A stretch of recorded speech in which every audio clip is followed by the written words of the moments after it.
Monday on an all-new Dr. Phil. He claims he's a complete wreck. Dr. Phil, I'm in an ambulance right now. My chest hurts. Because of his wife. Aren't you still married to somebody else? Yes, I am. She's also dating someone else. The other man is here. The confrontation. You're a disgusting, a despicable human being. And why the other man I'm going to have to ask you to leave. was escorted off stage. Let's do it. Have a good show, everybody. Here we go. This is a safe place to talk about hard things. Stand by. We'll count you down. Today's going to be a changing day in your life. 5, 4. I am not giving up on you.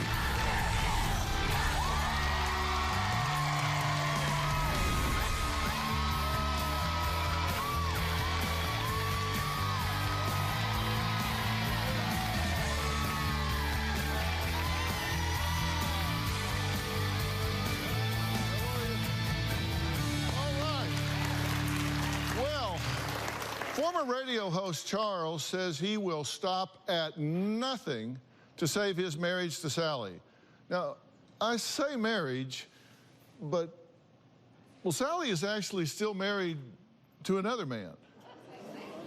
More on that later, but first, here is why Charles wrote in. He says Sally has left him 19 times throughout their 12-year relationship. However, this time, he thinks she's dead serious. After a huge fight last week, Charles said his heart was so broken, he ended up in the back of an ambulance, although he was still able to record a message to me. Dr. Phil, I'm in the back of an ambulance right now, heading to the hospital. And my chest hurts. Please help me, Dr. Phil. I'm a complete wreck because of what Sally's doing to me. I feel like I'm having a heart attack from all the pain. Well, I gotta tell you, if I'm having a heart attack, I'm the last guy I want to talk to.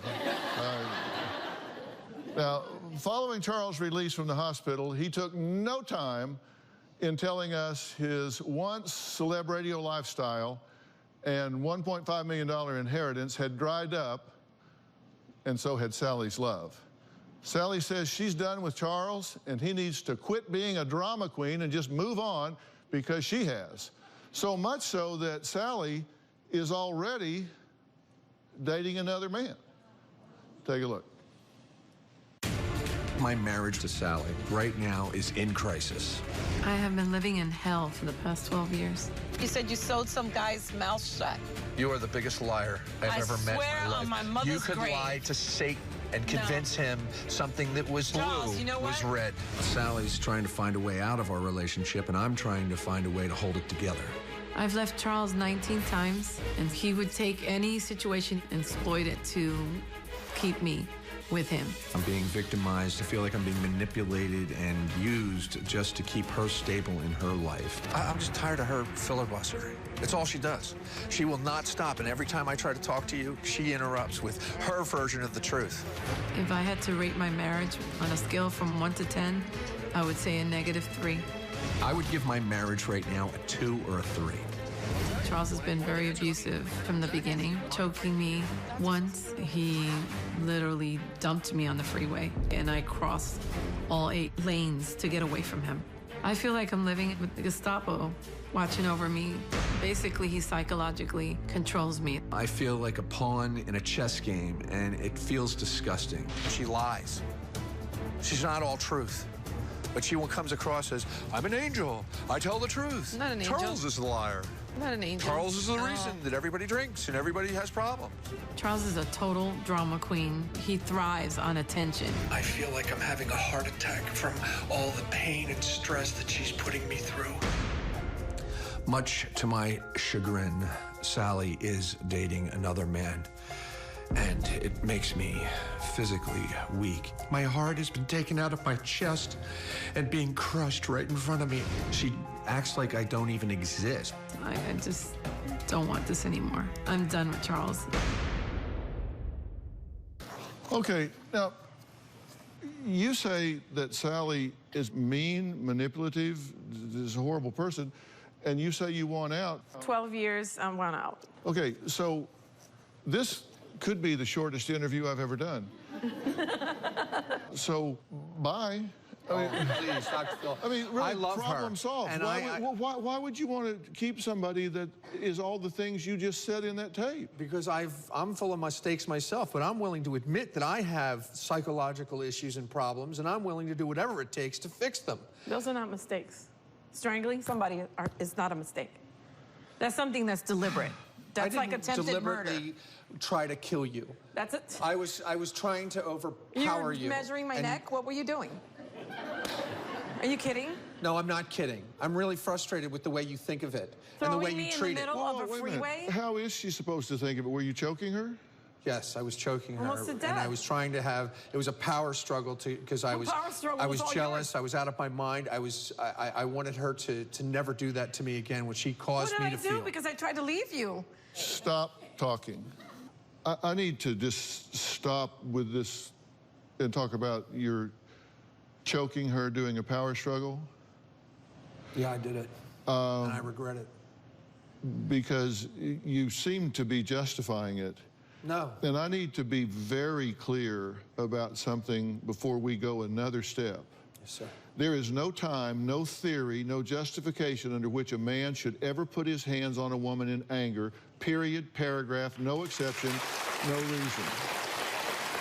No, you're right. And if you're doing it because you're trying to get her to submit and you're angry and you're yelling, then you're just a loudmouth bully trying to impose your size and your power on her, and that's not okay. It isn't okay. And it isn't ever going to be okay. And my wife is one of the most foremost ambassadors against domestic violence in the country today, and she's sitting out there right now. I can see steam coming out of her ears because you talk about it like it was just a normal.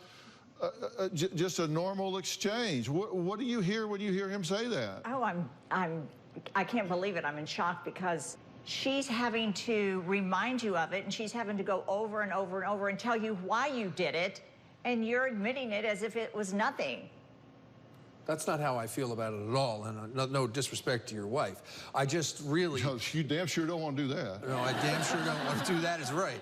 But I think what I did is horrendous, it is disgusting, and it's despicable, and I wish I didn't do it, but I was caught up in the moment of my own psychological weaknesses and vulnerabilities. Okay, there's the problem. You just said I shouldn't have done it, it was despicable, it's disgusting, but means forget what I just said, I'm now going to tell you what I really mean. And what you really mean is I was caught up in the moment, therefore it's okay. There is no but. You should have put a period right there. It was disgusting, and I should not have done it, period. I lost my mind. No, but you did it again because then you Did you throw her out of the car on the highway? Yep, on the freeway. I stopped the car run on me the over. Alabama highway, and I pulled... 8 lanes. I pulled over, and I came over, and I pulled her out of the car. You didn't come over. You grabbed me by my jacket, and you dragged me out like a scene from a movie. If you cannot be together without being violent, then you have to split up before dark today. Maybe you should anyway, but I'm telling you right now, if this is part of this relationship, you need to take a different flight to a different home and do not leave with this man if you cannot know that he's not going to aggress against you physically. Exactly. I'm just telling you. Dr. Phil, I've absolutely stopped being physically aggressive against her, and those were the only 2 times. And see, it sounds like justification. You're not even supposed to be in my home. I've left you 19 times, what are you and talking 19 about? times you have sabotaged. You keep me there to help pay the rent. Isolating me from my family. You don't give me a chance at anything. From my university, from my friends, from my kids. Robin, what's the #1 tool of an abuser? Isolation.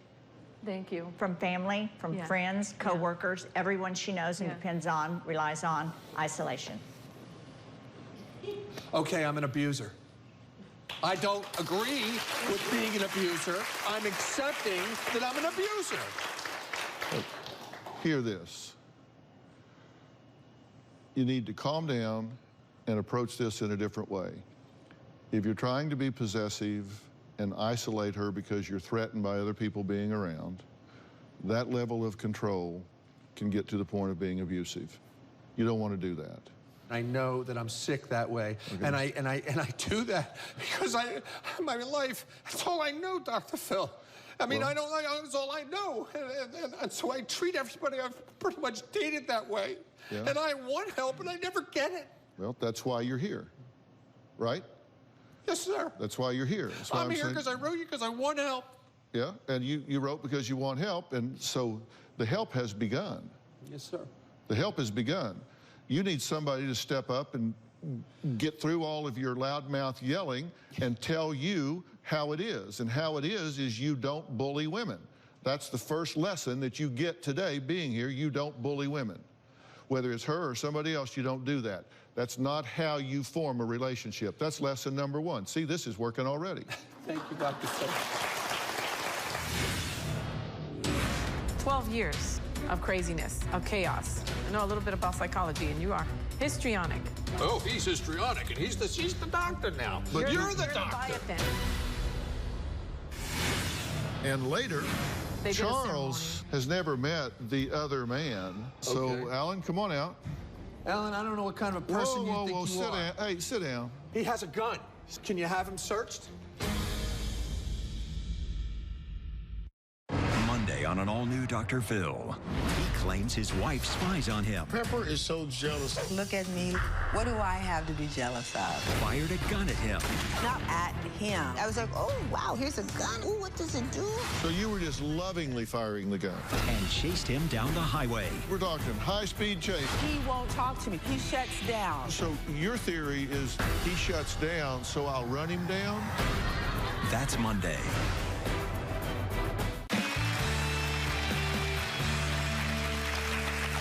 Now, you say that he's very dramatic. Yes, Okay, now, he's very dramatic. all right, and I actually think that this goes beyond dramatic. You do what I call catastrophizing. Right. Do you know what catastrophizing is? Make a catastrophe out of every situation? Chaos. Yeah, that would be a good start. And I went through and earmarked some of the terms and phraseology you tend to use. I wrote them down for you. Okay. Oh my God. That's a big screen, and I needed it to do it. And here's some of the things that you tend to say. My heart was taken out of my chest and crushed. I'm a complete wreck. Marriage is hell. I have to protect everyone from it. It's so heavy. I can't throw him to the wolves. The horrible moment in my life. I feel like a whipping boy who takes beatings. I'm a pawn in a chess game. I'm treated like an invisible fat pig. Chest pains from a broken heart with Sally. Yes. These are dramatic, catastrophic statements. You say horrible, a horrible moment in my life. Now, I got to tell you, when I was doing my internship and residency, I spent some time in the children's burn unit at Parkland, Okay. where you have to work with children that have full depth burns over 70, 80% of their body. That's horrible. Yes, sir. Yes. You being told that you can't go out on a date with her, that's not horrible. That's inconvenient. That's disappointing. That's not horrible. I see where you're going with this. I really just am uncomfortable with it, but yes, you're probably right. Most likely, you are right. That's why I came here, because I believe in you. You and your therapy. overstate things here. I mean, you've called an ambulance Drama 100 queen. times. That was to help my son. I understand. 100 queen. times? We both did. No, you did. You're a drama queen. 100 times? You are a drama We queen. both did, Dr. Phil. You're histrionic. She's funny. I know a little bit about psychology, and you are histrionic. 12 years of craziness, of chaos.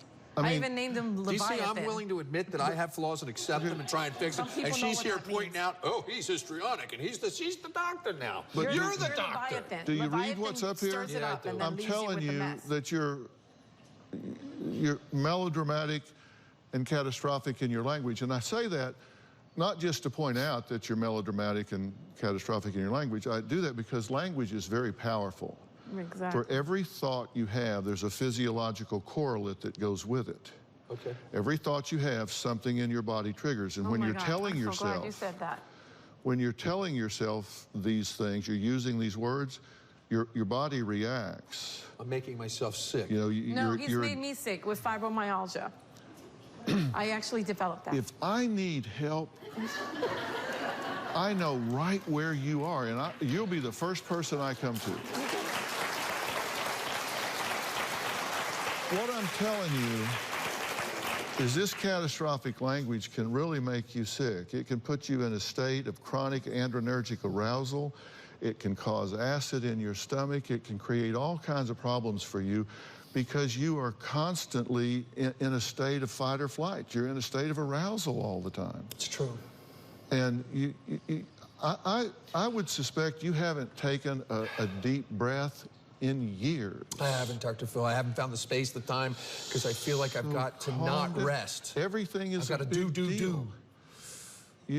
So I'm just saying, you need to examine language, because the power of language is very strong. I hear exactly what you're saying, Dr. Phil, and I appreciate your comments.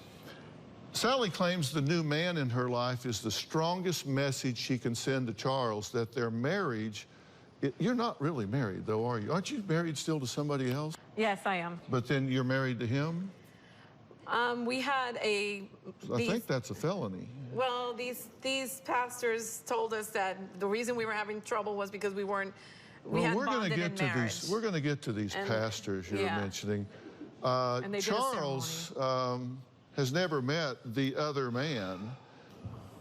We'll meet him next.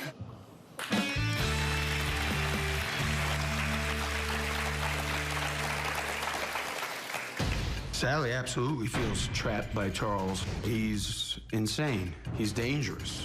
Charles certainly knows that he's got no shot with me around. And later, I do love her, though. But when does it grow old with her?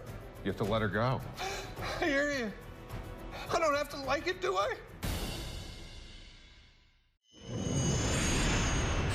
I know that Sally's dating another man named Alan, and she wants Alan to be the replacement of me. Dating Alan is my way of letting Charles know I'm moving on. Sally spends time all day long on the phone with this guy and tells him in front of me that she loves him. What attracts me to Alan is he shows trust, which I haven't gotten that in 12 years. It would make anybody sick to their stomach to see their beloved with another person. I would love to look Alan in the face and tell him to beat it. well, we just heard Sally talking about the other man in her life. I guess it's another man in her life because she's still married to a prior man in her life. Now, as an elder at the synagogue, Alan claims he counsels people with life issues, which is how Sally says she met him after seeking his advice on her toxic marriage to Charles. So Alan says that he's fallen in love with Sally and he wants Charles to get the hell out of her life. Sally and I have been dating for about 2 months. Sally's told me so much about her terrible relationship with Charles. He's basically a roommate in her house that thinks he's a lot more. I'm considered one of the elders of the synagogue. When I first met Sally, he was under more of the guise of a counselor. Eventually, you start talking about enough personal stuff. I'm no longer your counselor anymore. Sally cries on the phone a lot to me because something just occurred with Charles, and it's destroying her slowly. My body is reacting to the yelling and the anger. I don't know how to deal with this. She is so determined, I can see now, to have Alan in her life. She just wants to attack me and break me down. Sally absolutely feels trapped by Charles. He's insane. He's dangerous. Charles certainly knows that he's got no shot with me around. I absolutely want Sally to leave Charles. He's a beast. Well, in just a second, I'm going to have him come out, and you just ask a very legitimate question. You said, does he have to sit right next to her? Well, he's not going to sit right next to you. Is there any place on the stage you can put him other than there? Well, so, Okay. Alan, come on out. Alan, I don't know what kind of a person you think you sit are. down. Hey, sit down. Look, sit down. Sit I just want to tell him I don't like him. Sit down. I'm You hear afraid of him. sit I hear it all. down. He has a gun. Sit down. He does have a gun. Can you have him searched? Hi, Dr. Phil. How you doing? Have a seat. Good. How are you? You're crazy. Hold on. You're funny, huh? You think you're really funny? No, I'm being really serious. Well, I hear everything that's gone on so far. Hold You're on. nuts. Hold on. You're disgusting and a despicable human being. You shouldn't be an elder in a synagogue. You're no good. You're a liar. You invaded my life with Sally. You're ordained. They ordained you. That's a low Stop. blow. Stop. How you doing? Good. Thank you. I promise not to act like a jerk. Maybe This guy's really sick, and he has no idea how sick he is. you said on your tape, I helped her under the guise of a counselor. That's true. Do you do counseling at the synagogue? Well, in the synagogue and out of the synagogue. Like what kind of counseling? Well, I'm not educated in it. I've learned by the School of Hard Knocks, and I have a religious background. And, you know, I've been married before, so I know what relationships are and what they take to work. And so you say you're the second highest holy person in the synagogue next to the rabbi. Well, we go back and forth of who's the holier. Yeah. Well, he was educated in it. I've got it through bloodline. I'm a little puzzled. Does the synagogue have any issues with you getting romantically involved with somebody you're counseling? Well, that's where the story goes a little bit wrong. It started off as counseling, and then there became so much personal knowledge and involvement that I've even flat out told her, I am not your counselor anymore. That's not how that works. Well, it's how it did work. You meet her and she's vulnerable and opens up to you, and you're in a position of authority, and she discloses all of these things to you, and based on that, you form a romantic relationship with her. Well, that's called unethical. Well, no, because it. Don't tell me Yes, no. it is unethical. Take your turn. It's called being a friendship that ended up becoming a closeness. You crossed the line with her, dude. I'm sure the other members of the synagogue there would like to know that they can have their wives or daughters go to counselors there, and that maybe they get flipped into a romantic relationship. Well, you kind of got it wrong. No, he doesn't. She's the only person I've had any kind You're of a scumbag. Let's face it. And who are you when you met me, vulnerable, single mother, literally? Okay, so your question to me was, how do you get her away from him? Well, and a little misspoken there. I don't say that she has to be with me. She's got free will. I just think she should be out of this abusive, terrible, home. But you're in love with her. I think so. You want me to look like I'm crazy and nuts, and you call me crazy and nuts. Everybody's I saying love that. you. Am I crazy and nuts? That's Why not did you love. come on the show? That's not Because I love. invited you here. No. So we could fix our relationship. The only That is reason- why I What came What here. relationship No. do you have? Yeah, there is no When's the last relationship. time you held her hand? When's the last time you kissed her? Over 12 years ago. Well, hold on. You've been involved in this for how long? 3 months talking on the phone. Okay, and Or it's as you just Facebook. said, they've been together 12 years. You No, don't know. they haven't been together. They've been No, under we the have been same together. roof. Under the same You roof. don't know what you don't know. You don't know. I know what Because she tells me, and That's I right, that's know all the you know. craziness that I That's always And she exactly right. lies. You've I been. don't mind. He can hear it on the phone. How you She coming- hasn't been there for 12 years. Dr. Phil You're is like a clearly gorilla. trying to point that out. No. Coming up, why Alan got kicked off stage. Okay, hold on. Stop. I'm going to have to ask you to leave. My son Zach has been a problem in my relationship with Charles. There's no doubt that Zach is a moocher, and he will take every dime he can get. Zach has lived with us for the past 4 years and hasn't contributed anything. When Zach is drinking, he becomes this evil, sinister individual. It's old news that I drink. It's always been the same thing. On my birthday, Zach threatened me that if I didn't buy him beer, he was going to throw himself out of the vehicle and that he was going to stay in the streets. So I gave in. It's in Sally's best interest to leave Zach behind. Zach probably realizes down deep that we're not going to be a family of 3, and if he is involved with us, he's not sleeping at the foot of Mommy's bed. Zach is down here. Zach, thank you for being here. I want to add Coach Mike Baer to the conversation.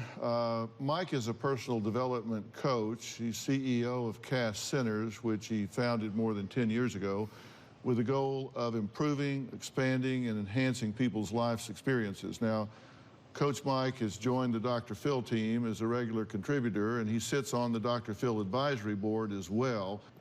Mike, you've been listening to this whole thing so far. What are you hearing? I think for Charles, you say you're a man of faith, you believe in God. Yes, sir. And I feel like the universe, higher power is all communicating to you that this is not the right fit. I do love her, though, and I wish that I could do something to change, to have her in my life. I wanted to grow old with her.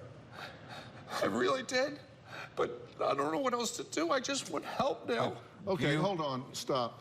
I'm going to have to ask you to leave. You are being inappropriate, and I am not going to have you here mocking this situation, so I'm going to have to ask you to sit in the chair right down there where he came from. And inappropriate. I'm just laughing. If that's not okay, then you go out the back door. Either one. Right. You take your choice. I want your help, Mike. I want some help. Go ahead, Mike.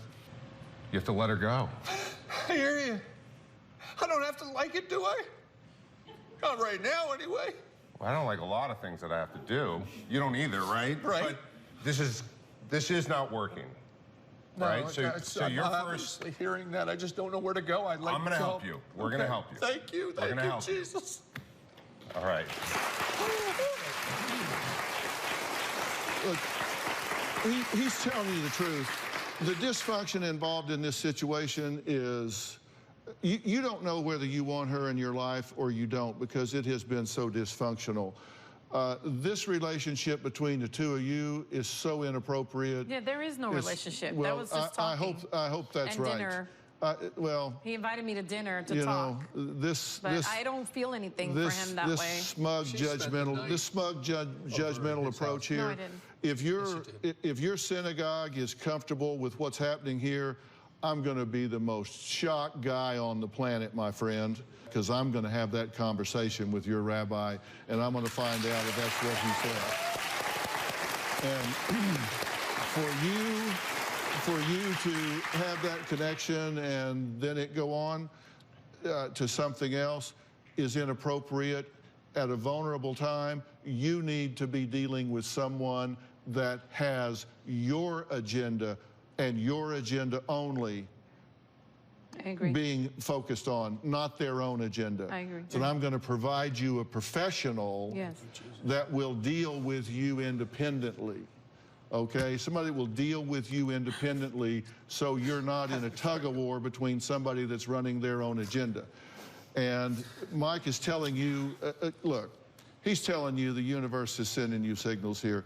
You've been together 12 years, you've had sex once. That's not intimacy. That's not a relationship that's based on mutual trust and intimacy. She's left you 19 times.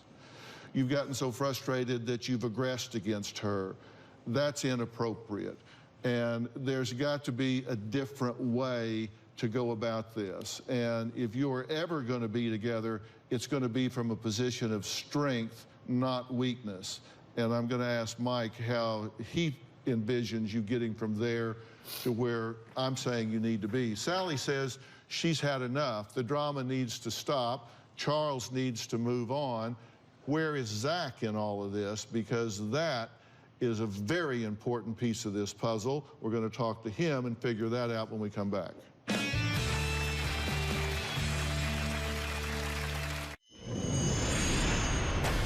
I am surrendering to Dr. Phil because I'm out of options. I know deep down in my heart that there's a part of Sally that still loves me.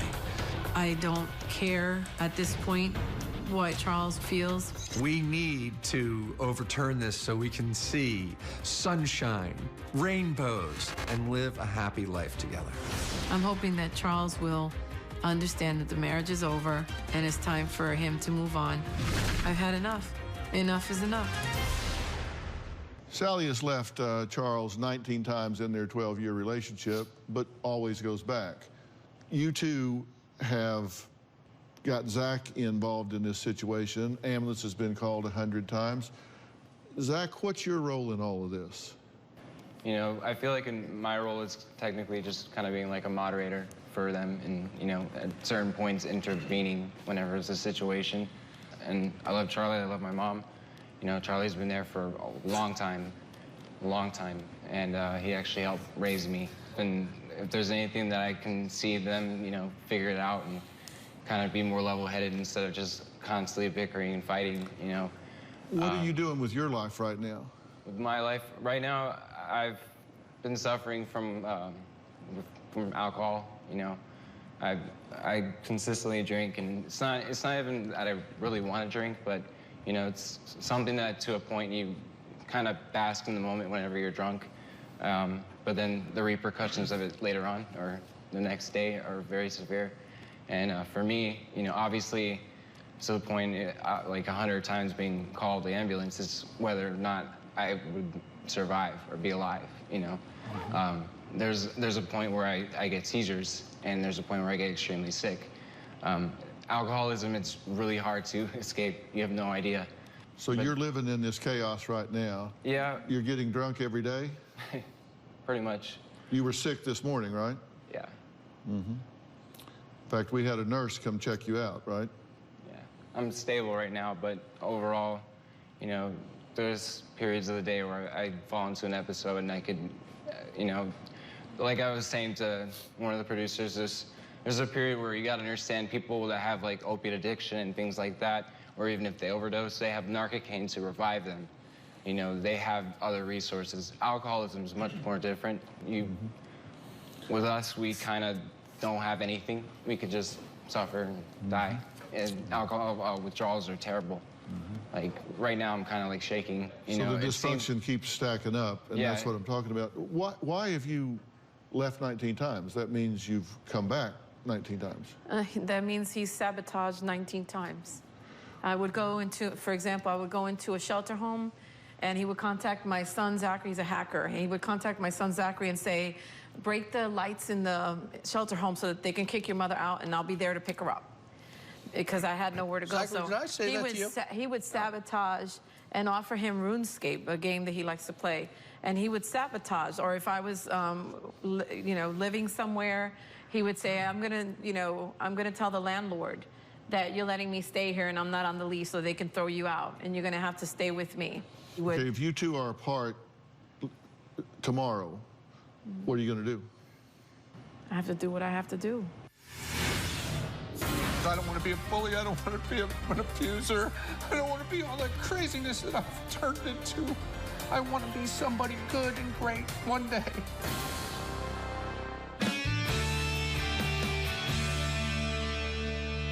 Mike, what do you see that he needs to do at this point? I think Charles and Sally both need some coaching, if I could say. Oh, You both need the same solution. Change. You need to stop blaming each other. You both need to start looking inside, because unless you have some interest in how do you improve your own life and stop blaming each other, nothing's going to happen. And we need to stop blaming other people. You can't be a victim and be empowered at the same time. And you need to get empowered in your own life. And that's why it's so great that Dr. Phil is providing a solution for you, so you can find your light, you can find that empowerment, and you can stop living in chaos. For Charles, we need a huge reboot. Yes, sir. We need you to take action. I'm ready. And the first action is going to be, in my suggestion, because I'm just following also the universe, and what's kind of going on is, we need to end this relationship until you're in a place where you're showing up like the man you need to be. And that's what I want. I really want that. So you're willing to do that? I'm willing to do that. I'm willing, because I don't want to be a bully. I don't want to be an abuser. I don't want to be all that craziness that I've turned into. I want to be somebody good and great one day. Okay, so I'll give everything I got to whatever program you got, Mike. Okay.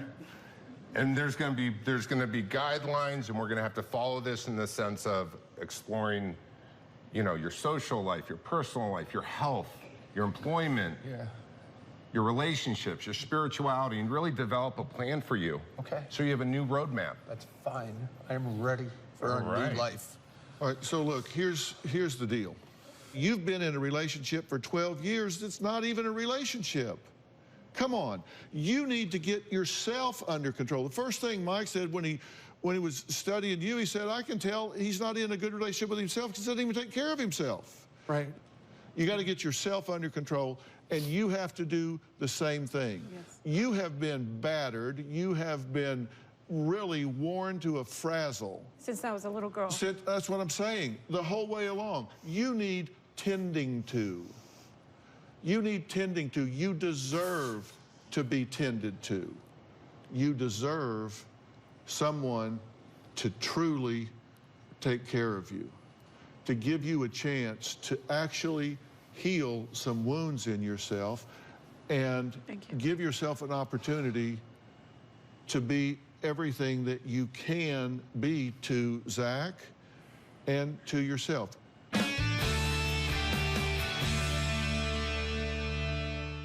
Mike, I want you to set up with him and get a life coach. I want to get a nutritionist. I want to get an exercise physiologist. I want to get this guy in shape and get him back where he walks in a room with pride and presence instead of sloughing in like he's some kind of basket case. You have some history to heal. I want to give you the opportunity to go to a place that deals with trauma. I want to send you to Onsite, which is in Tennessee. And let me tell you, Onsite is the world's leader in intensive workshops for people that have been through trauma. And Zach, come up here and sit down for just a second. He's a great kid. Yeah, My kid is a good How you doing, kid. Zach?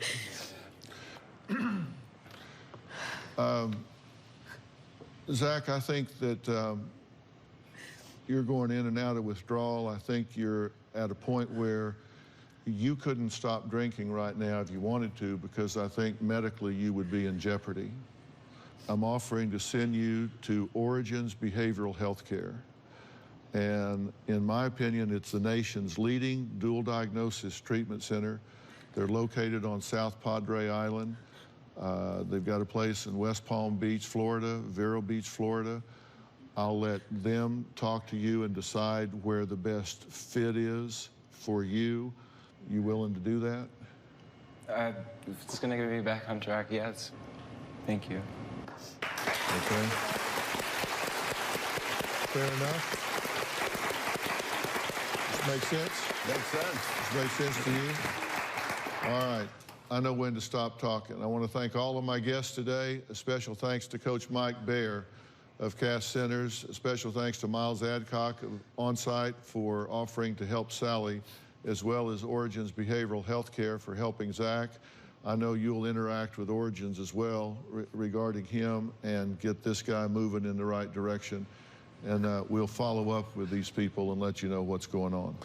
While I do my best to help families like Charles, Sally, and Zach, my alter ego, Bull, does his best in the courtroom. Now, many of you have probably seen Bull, the very successful CBS primetime drama that is inspired by my previous career as a trial consultant. And in case you haven't heard, I was consulting on a trial many years ago, and that's how I met Oprah, actually.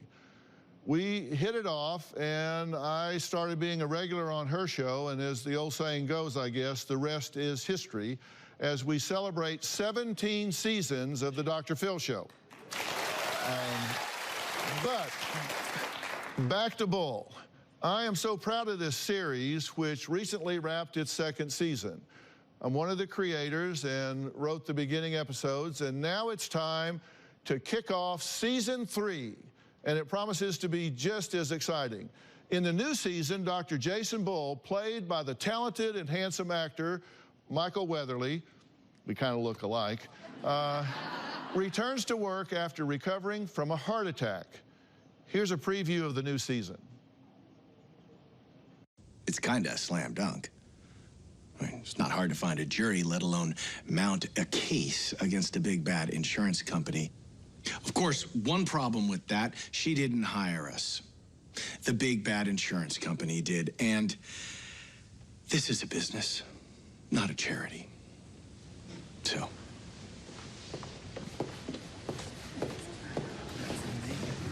Yeah, that heart attack really smoothed off the rough edges, turned him into a pussycat.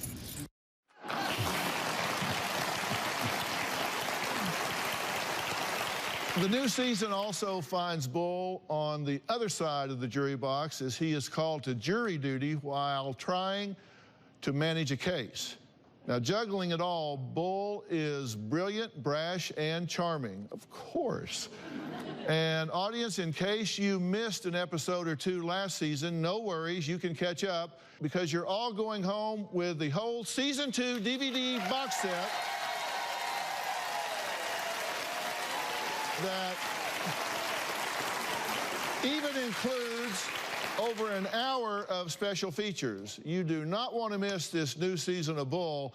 I promise you, it is the best yet.